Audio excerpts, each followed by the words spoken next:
Qué bueno es encontrarnos nuevamente y poder meditar juntos en la palabra de Dios. Hoy nos detenemos en el Salmo 133. David fue perseguido constantemente. Fue un fugitivo por mucho tiempo. Quizá buscando un lugar para esconderse, escuchó de una cueva llamada Adulam. Adulam significa lugar de reposo.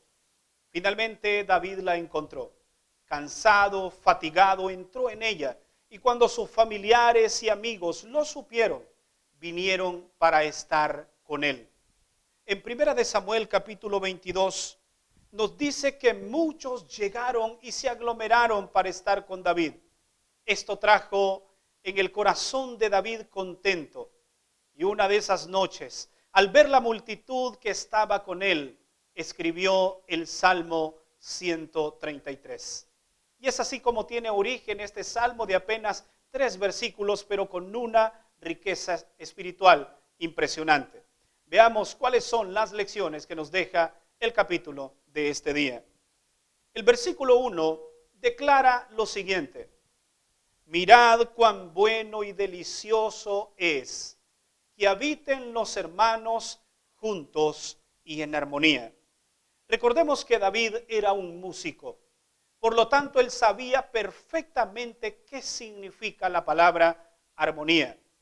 Y él la utilizó para referirse al momento en el cual estaba reunido con sus familiares. En el contexto de la música, armonía significa 2 o más notas musicales tocadas simultáneamente para provocar una melodía perfecta.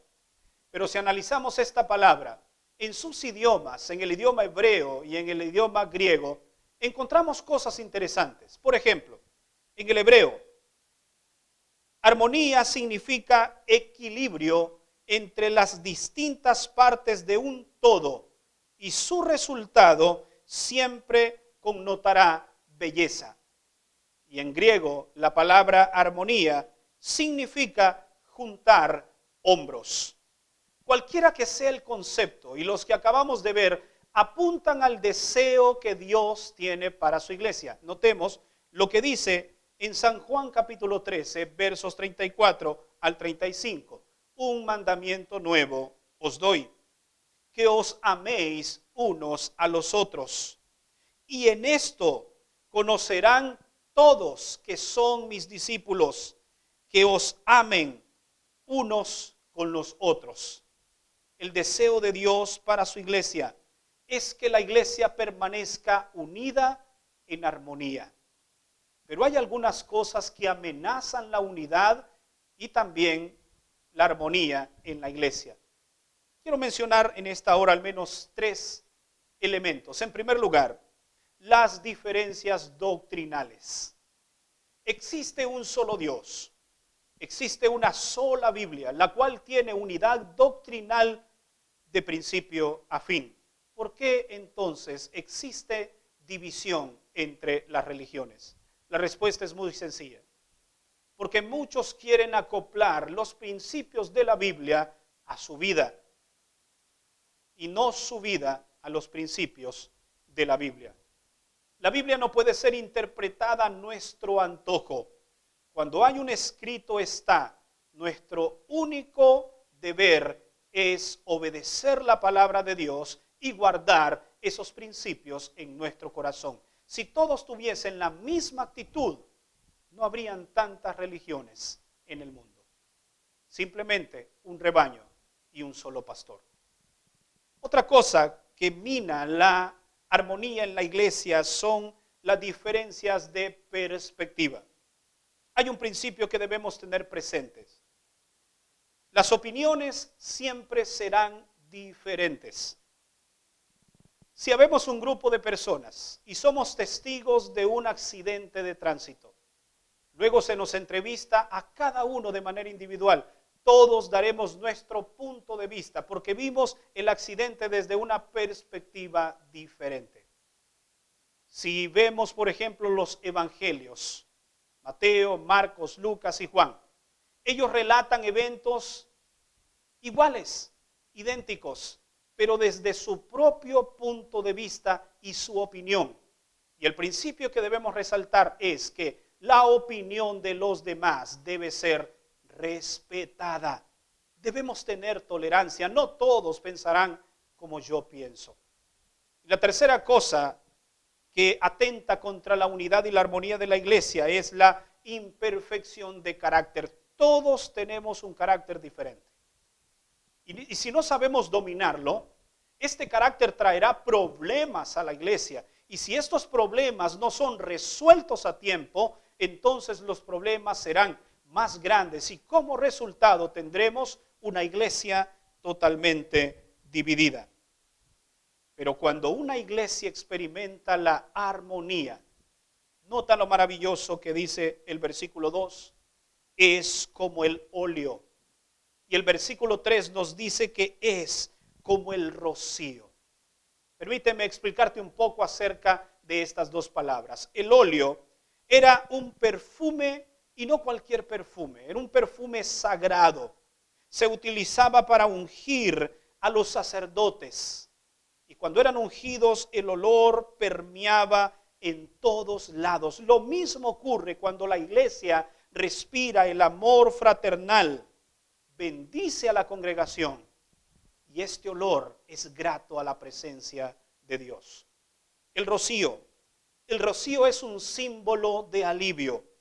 El amor fraternal emanado del cielo reconforta y vivifica a una congregación. Por lo tanto, una iglesia unida es un olor grato ante la presencia de Dios y también es una bendición para todos aquellos que la conforman. Te hago una pregunta. ¿Cómo es tu iglesia? ¿Cómo es tu congregación? Quizá estás pensando en este momento y dices, pastor, mi iglesia hay diferentes doctrinas. Aún dentro de la misma iglesia unos creen una cosa, otros creen otra. En mi iglesia, pastor, hay diferencias de perspectiva. Nadie respeta la opinión de otro. En mi iglesia, pastor, tenemos muchos problemas porque el carácter nuestro nos hemos peleado. Si esa es la experiencia de tu iglesia, te hago otra pregunta. ¿Quisieras que la iglesia mejorara? Te preguntarás cómo. Comencemos mejorando nosotros primero. La iglesia está conformada por familias, por hogares. Y esa es la primer iglesia. Si en la familia, si en el hogar hay unidad, hay respeto, hay armonía, hay tolerancia, hay unidad de pensamiento, todo eso lo vamos a trasladar a nuestras congregaciones y tendremos familias fortalecidas y tendremos iglesias que serán duraderas, iglesias que honran y glorifican a nuestro Dios. ¿Cuál es entonces el resultado? Si tenemos iglesias que se respira la unidad y la armonía, nota lo que dice el versículo 3. Porque allí enviará Jehová bendiciones y la vida eterna. No permitas que en tu familia o en tu congregación se pierdan estos maravillosos beneficios. Dios quiere bendecirte. Dios quiere darte la vida eterna, pero necesitamos cultivar la unidad en la familia y esto impactará en las iglesias. ¿Te gustaría que oráramos por tu iglesia, por tu familia?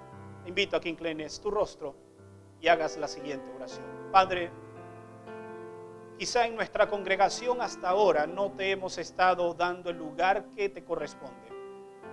Le hemos dado lugar al pleito, le hemos dado lugar a los problemas, a la diversidad de opiniones y no hemos tomado en cuenta la tuya. Hoy queremos entregarte nuestro corazón en primer lugar, nuestras familias y nuestras iglesias, para que éstas sean transformadas por el poder de tu Espíritu Santo.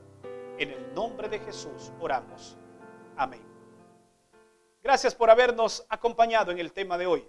Te espero mañana en el próximo capítulo para ser reavivados por su palabra. Que Dios te bendiga.